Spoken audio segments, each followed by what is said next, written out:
Okay, so welcome everybody. This is the Digital Transformation Task Force meeting for December the 18th. I would like Sam Hoff to do some welcoming words to then go to a few slides that we have and before we transition to our presenter today. Sam? So, thanks for joining us 1 week before Christmas. You guys are the warriors, and you're still obviously engaged in work activities.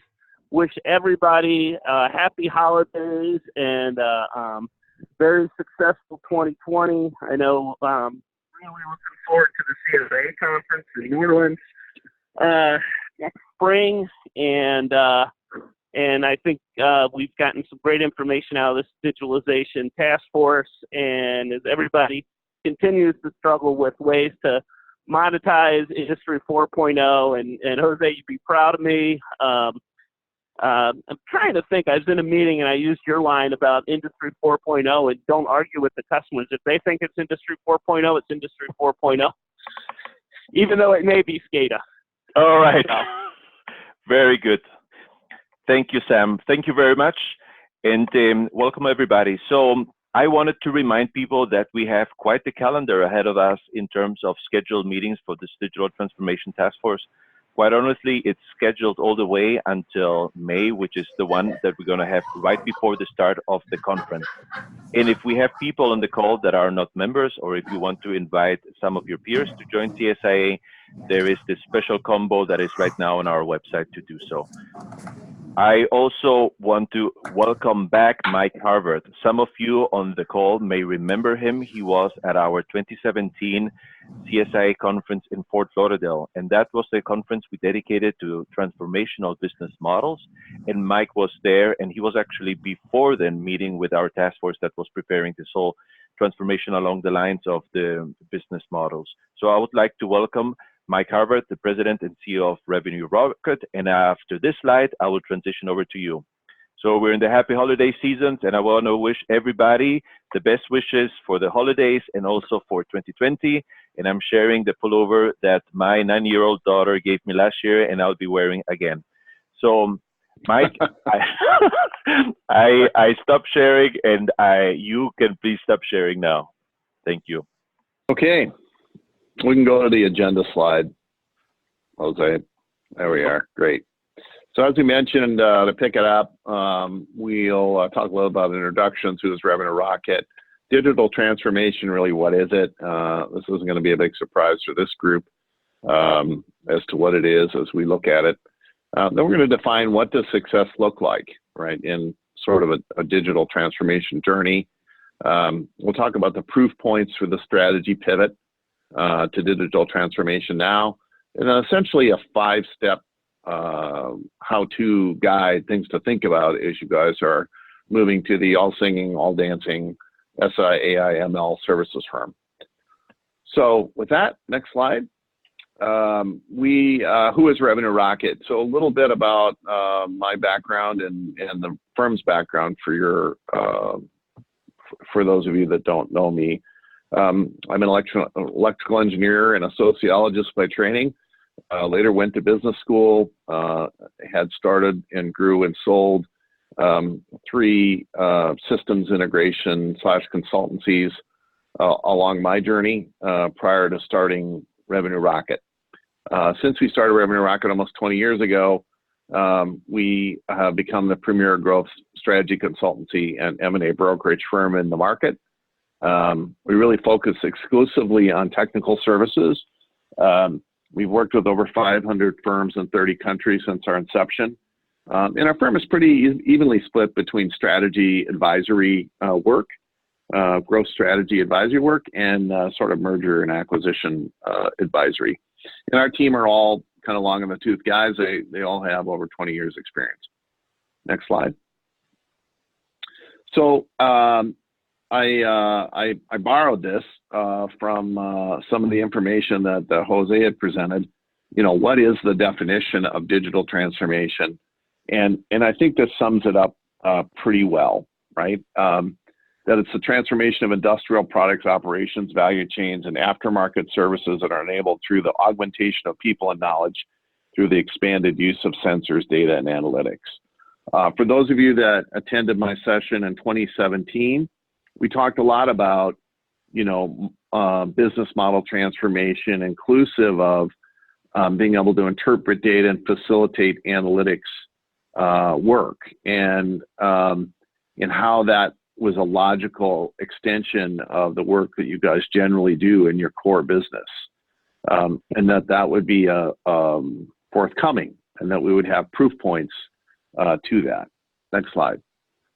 Some of that, what is success? I think, when we think about what is success, it's going to be different for everyone and different firms. And when we think about, success for you, maybe to focus your business on a more full life cycle set of services, which we'll talk about in a minute. And then evolve more into additional services around what we'll call artificial intelligence, machine learning, data analytics, data interpretation, to predictive analytics for your clients. It's a logical extension for what you do.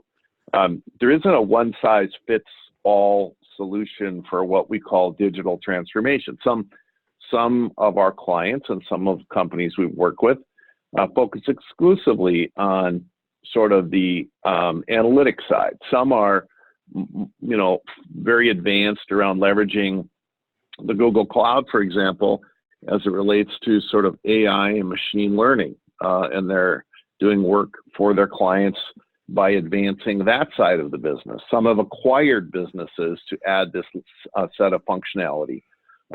Certainly there's acquisitions that are going on both ways, both by what we consider traditional IT services companies buying systems integrators and vice versa. And we'll talk a little bit more about that in a minute. Next slide.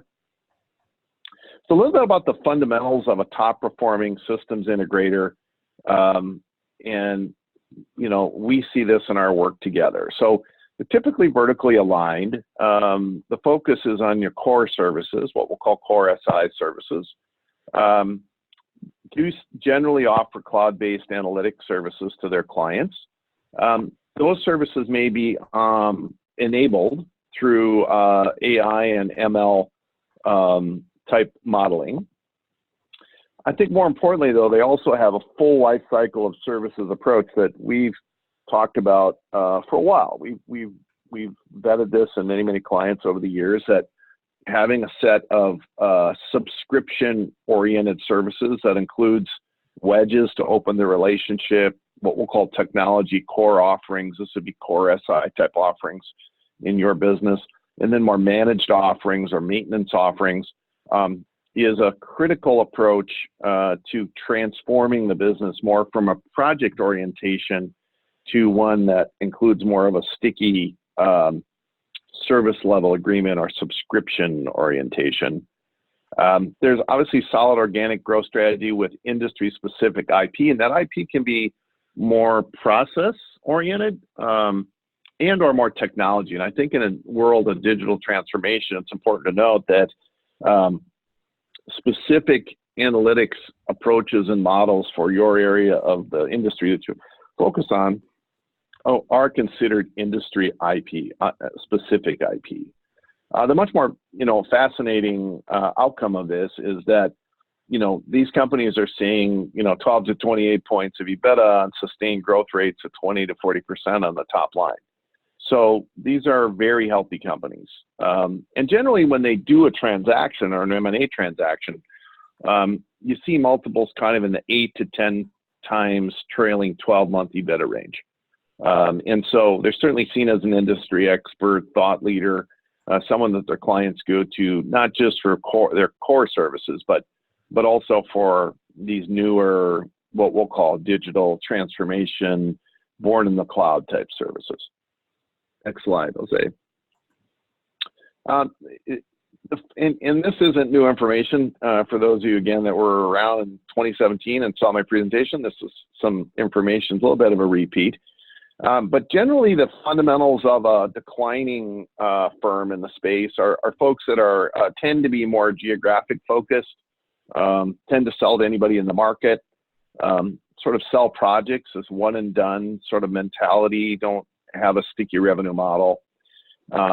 Focus on sort of the implementations, not services. And we broadly call that technology implementation, and not sort of an ongoing services relationship. Tend to cozy up to vendors for leads, and they have a reactive growth strategy. And when I say the difference between proacting and reacting, we talk a lot about that in our work with our clients. Proacting is much more about selling to a very narrow set of customers that fit a profile. Reacting is much more about responding to RFPs and beginning to just react to the market in general. Typically, these declining integrators are seeing 3 to 6% EBITDA. Some are not profitable, and erratic growth rates. Some from declining growth rates to about 10% year-over-year growth rate. They tend to experience, and this is an important aspect, tend to be experiencing 1 to 2% year-over-year negative EBITDA pressure on the business. And this has much more to do with commoditization and competition. And so, and the multiples here, if they were to sell the business, are all based on profit, not revenue, which is an important component. If they're not profitable, they really have very little value in a transaction. And they tend to be in this 4 to 7 times TTM EBITDA. And the customer view is they're kind of a service provider that comes and installs and integrates and then goes away. Next slide.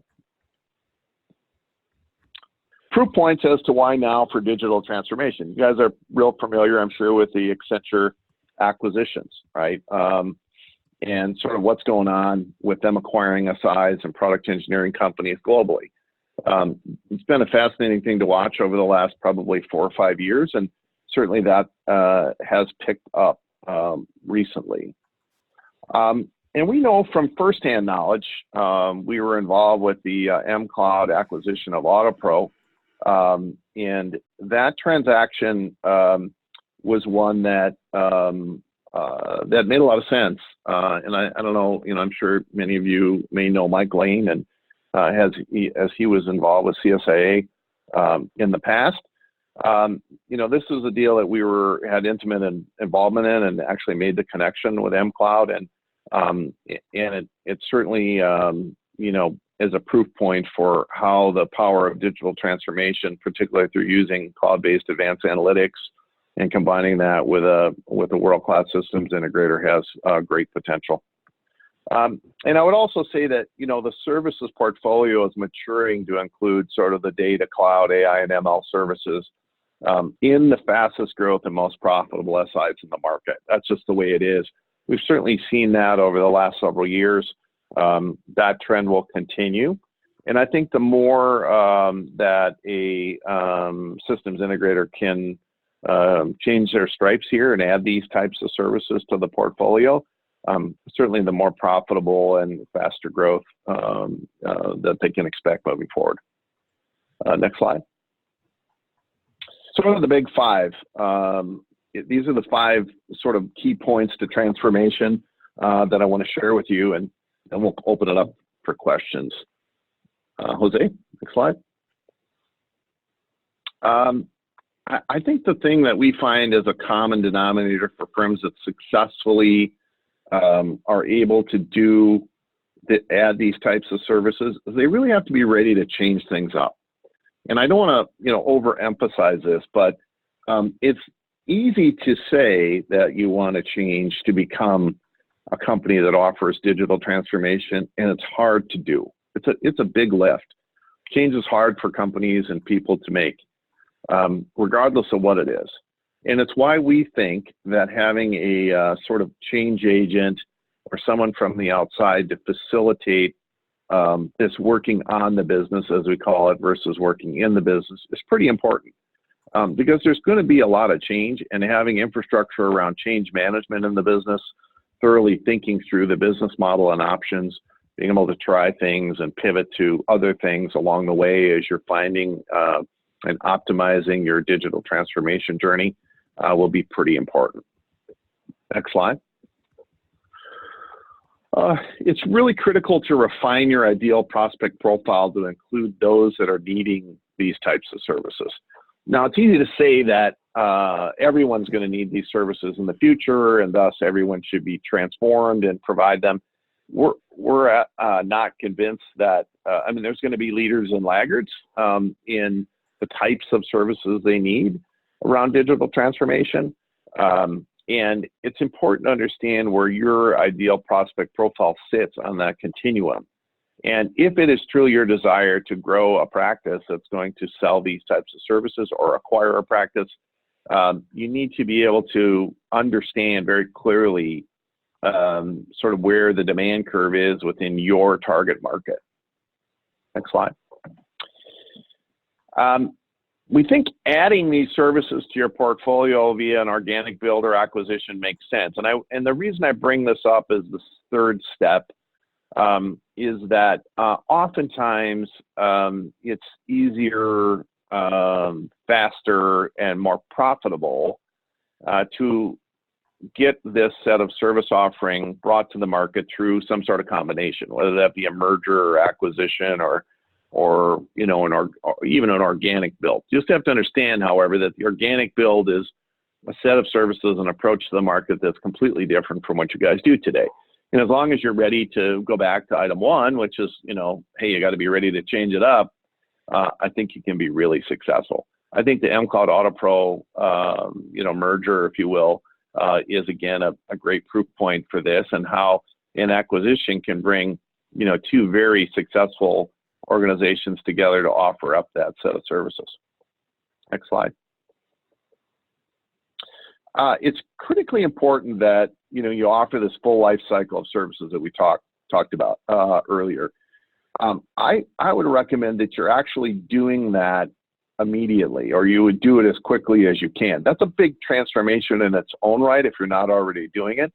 You know, if a company is offering up project-based services only, then this full life cycle of services, more subscription SLA-based model, is the first step to successfully implementing digital transformation services. And we think that it is a more profitable way to go no matter what, even if you were to choose to not digital transformation services in the business. So next slide will talk a little bit more about that. It comes down to sort of a basic tenet of, you know, having a wedge to open a discussion with a new client. Now remember, we're in this model, we're talking about proacting versus reacting. And when you're proacting, you are going out and actively marketing to and seeking conversations with your ideal prospect, and getting ahead of the decision criteria that is important to shape that dialogue. And so selling wedges and then selling, kind of moving around this wheel to the right, selling in your core services and IP, then selling sustainment offerings, and ultimately dealing with an outsourced offering, which you know, may or may not come for most systems integrators, is a critical sort of view of the world. And more companies are looking for this longer term type subscription offering. And, you know, so our advice would be to, you know, take a hard look at the current services that you may offer, and then come back to, you know, look, because we know that this will enhance profitability and growth in the business pretty dramatically in its own right. And then look at how does your digital transformations services sort of plug into this, so that it's not a one and done necessarily mentality around projects, but one that would include an opportunity for you to put in, you know, more data analytics or AI and ML type models, or cloud-based predictive analytics services that could dovetail into a core integration project, for example. Next slide. And this is a super critical point that I think in all of these transformations or growing your business in general, you really have to look at how do you dial in marketing to be able to proact. Most SIs are not very effective at marketing. And I would say most technology firms in general are not very effective at marketing.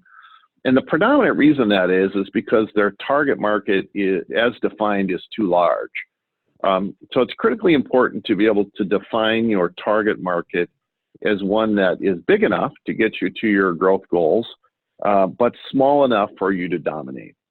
And that may cause, many people to rethink sort of how they go to market. That ideal prospect profile has to be very finite.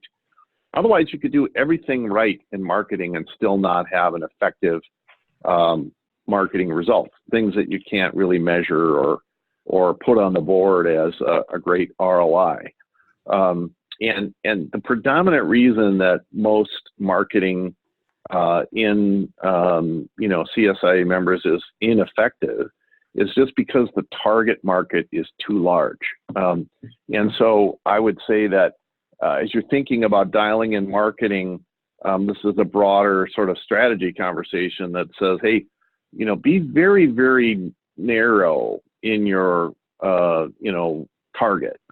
Use a rifle, not a shotgun. And make sure that for the 20 or 30 channels of marketing that include social channels and, podcasts and, all kinds of different digital-based marketing campaigns, that they're all aligned towards that market. And when they are aligned towards that market, magic almost happens with the amount of inbound net new opportunities that will come your way.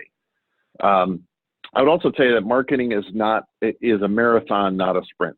So it's critically important to be able to implement a strong marketing campaign, sort of multifaceted across these 20 or 30 channels, to that very narrow target consistently over time. Because it's something that builds on itself over time and will ultimately end up driving inbound. And as I've shared, with many people, we have clients that see 40 or 50 new inbound opportunities a month in their business if they do this right. So it is a significant opportunity, but it does require quite a bit of thought around predominantly targeting and then how to execute a marketing plan that's effective to proact. Next slide. A couple critical components of the transformation. Obviously, we're talking about refining the target. Gave you a little preview on that on the last slide. Obviously, dramatically improves the efficiency, the quality of service, profitability, and it doesn't reject existing customers. I think it's important to note that the more you narrow that target, for customers that you've already done business with, they're not going to say, well, now that you've narrowed your target, I'm not, I don't quite fit perfectly, so I'm not going to work with you. That just doesn't typically happen. We talk about standardizing the offerings around full life cycle, super important. Obviously, service level agreements. If you think about everybody's trying to sell a service level agreement, right? You buy a home appliance and what's the first words out of the mouth of the salesperson? Would you like to buy a service agreement, right? That's really a service level agreement. And the reason that is they, one, they're really profitable services, but also it's sort of the easy button for the client, right? It's easy for them to know that their systems are maintained, that they're going to operate. In many ways, to think of it like a insurance policy. And if you guys are really doing your job there, there's no long-term contract that you have to try to negotiate and get a lot of brain damage on. What we found is that an easy in, easy out type contract is just fine, right? You don't. As a matter of fact, some of our clients have a 30-day out on those agreements, those maintenance and support agreements, and they're very, very successful at selling them. And we also, believe strongly in simplifying pricing, right? Standard pricing is important, sort of based on the aggregate IPP, if we'll call it that ideal prospect profile. And then, the reoccurring revenue models are really all about the overall numbers as an aggregate approach. So we could talk more about that later in the Q&A. Next slide. And now it's Q&A. So love to hear from you guys about the presentation or what questions you might have, and you can take it from there. And reminding the speakers that you may be on mute because we ask you to put yourselves on mute, but if you want to ask a question, you need to get out of mute.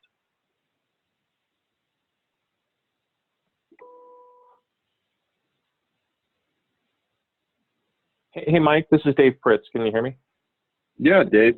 Yeah. Hey, with ThinkIQ, thanks for the presentation. I think it aligns well with kind of our messaging as well when we look to engage IT partners.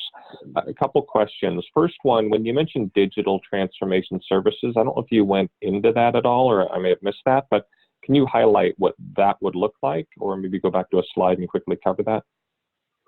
Yeah, so when we think of digital transformation services, I think it's a pretty tactical definition. So we think of it more as sort of, it's kind of all about analytics and predictive analytics from our perspective when you look at the extension for what is aligns to SI services.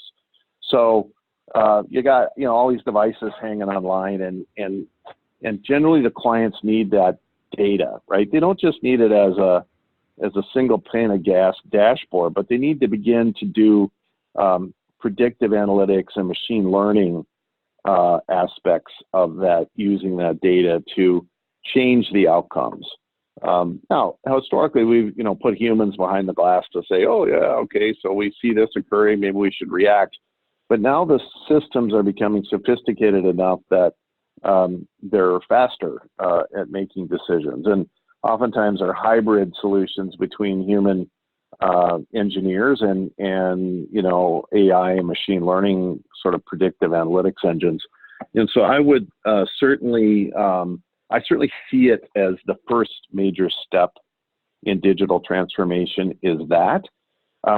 You could define it much more broadly later, but I think, what are clients buying today? What are they interested in talking about today? I think that's it. Yeah, I think that's helpful and fairly aligned with kind of our messaging, right? So when we're a cloud-based software platform, right? So when we engage, we obviously look for OT partners to help with the actual implementation of the software in the factory, right? But the other piece of that then is exactly kind of where you're going, which is this whole AI machine learning component, and being able to take all the data in this case, and we look for partners to do that and help aggregate it and kind of help wrap services around it. The third piece.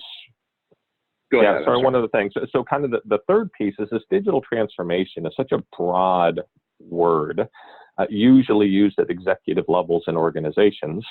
And so it's a little tricky, right? I mean, it kind of gets back to the conversation at the first part of this discussion, which is kind of what is Industry 4.0? What is digital transformation, right? So it's a broad word, and I think it just requires a little bit of thought behind it, and things can get intertwined. But essentially, I agree 100%.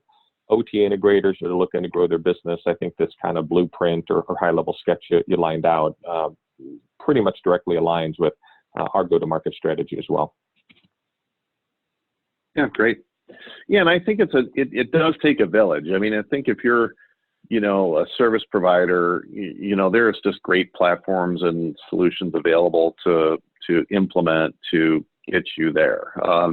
And I think getting up to speed and aligning with a product company that offers that is not a huge stretch from what typically has been done.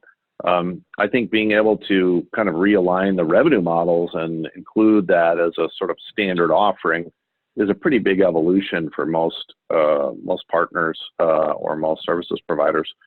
And I think it's one that, along with sort of the digital transformation set of services and aligning with a vendor such as yourself is a valuable move. Yep, thanks. Hey, Michael. Yes. Hey, one of the things, the challenges that we have, and I'm sure some of your clients in the OT space have had this too, is, man, when you start working with our clients and you're doing analytics and you're taking a look at all their data and all, now inside our customers, a transformation has to happen too, because the tooling engineer and the industrial engineer and the mechanical engineer and the controls engineer all have a piece in this information, and they may define things differently. And there's a whole lot of transformation that has to happen. One of the examples we can give is the cycle time on a machining center. a tooling engineer looks at it totally different than an industrial engineer does. You know, the tooling engineer is only worried about the time that it takes the machine to machine the part, where the industrial engineer worries about all the machines around it and all. And for a while, we had to educate them that you guys are using the same term and they mean different things. Yep. How much have you seen kind of the clients, you know, the OT guys having to really kind of train their clients on this? Oh yeah, it's every day, right? I mean, as I often say, selling is not telling, right? It's much more about education and helping their clients think differently. And in many ways, that's what that role is. It's beginning to talk to them about how they can, and frankly, be at a level inside the organization where that matters, right? So I think, you know, oftentimes it's easy to get caught up in a project or get working with a certain group within a specific company that may be more technical or more at the engineering level. And some of these models, some of these concepts need to be sold more at the executive level and help them think differently about how they've historically done what they've done. And it just may, you know, mean that you're spending more time educating that segment of the market or that company. But I'd say that happens all the time. That happens every day, especially when you're evangelizing, you know, new types of technology or ways to optimize the business or opportunities. It certainly needs to be a kind of an SOP, I think, as you go to market. This is Yeah, I agree. I agree. So, and you know, unfortunately, a lot of times you'll get the executive sponsorship, but then they're doing a proof of concept or proof of value, and you may not have long enough on that proof of value to really kind of evangelize at the lower level. And I think that's one of the reasons that the statistics out there that 75 to 85% of all proof of values in the Industry 4.0 space fail. Yeah, I agree with that. I think you have to have the right to stay connected in those sort of POCs or proof of value scenarios to the senior team to say, hey, you know, what we see here is something that you may need to think differently, right? We can certainly show the value, but you're going to get a lot more value if you approach it this way or that way. And I think that's just about governance of how you work within a company and being able to lead on that. It's just my 2 cents on it. They may want to do it a way because that's the way they've always done it. But I think, you know, education starts in the first meeting, right? And it really has to do with, hey, if we see something where we're going to be able to add a lot more value, we need to be able to surface that and have a conversation, maybe revisit the merits of what the scope of this POC or POV is and set that stage real early. Because when you do that, then it's much easier to go back and say, yeah, you know, we told you way back here that we might see this. Well, we saw it. We want to bring it to your attention and see how you want to handle it. Yeah, the and these slides were excellent. Are you okay with Jose sharing them with this committee? Sure, absolutely. Terrific. Thank you. Thank you. I will generate a PDF and put it on the drive as we have always done. I also want to follow up on the comment of Sam regarding, you know, different people in the organization having different definitions on something that should really be covered by the same definition. So I have seen end users going and deploying a company-wide strategy. And in this particular case was an automotive component supplier. And they went, and the target is to have all 50 plants deployed with this, which is just a starter for digital transformation. And it involves connecting the machines, lifting the information up, and displaying OEE, overall equipment efficiency, for all the plants. And this is back to my very original discussion, which is like for a lot of system integrators, this is not digital transformation. This is nothing new. We've always said it, et cetera, et cetera. But I think that this is what customers are telling us that digital transformation is, because that's for them the first step, number one. Number two, just on something like OEE, which we may think that it is all a standard definition, it is not. It forces you as a company to define, to make the definition for it. Yes, of course, it's about efficiency of your equipment, but the way you define it is very different. And if you as a company define it across your company, then you're more likely to have discussions that are meaningful when you're comparing across plants or across groups within the plant. And back to the story, it sounds so simple, does not feel like digital transformation, but it is fundamental and it is of the first blocks. Absolutely. Do we have other questions?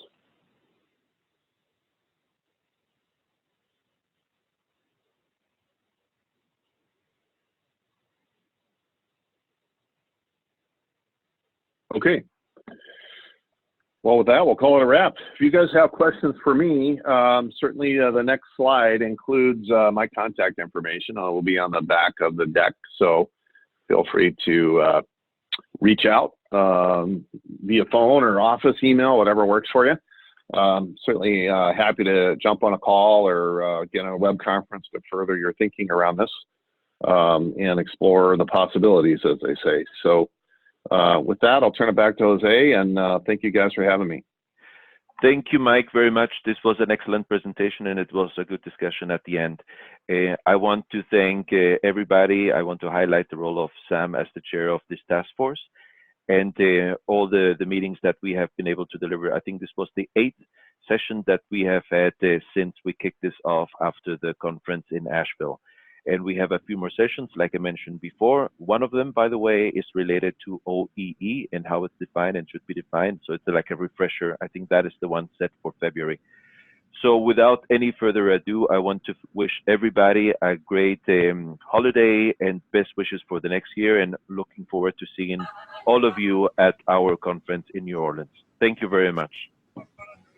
Thank you, Jose. Thanks, Happy holidays, and great job putting together these group of speakers. You're doing awesome. Thank you very much. Thanks, guys. Have a good holiday.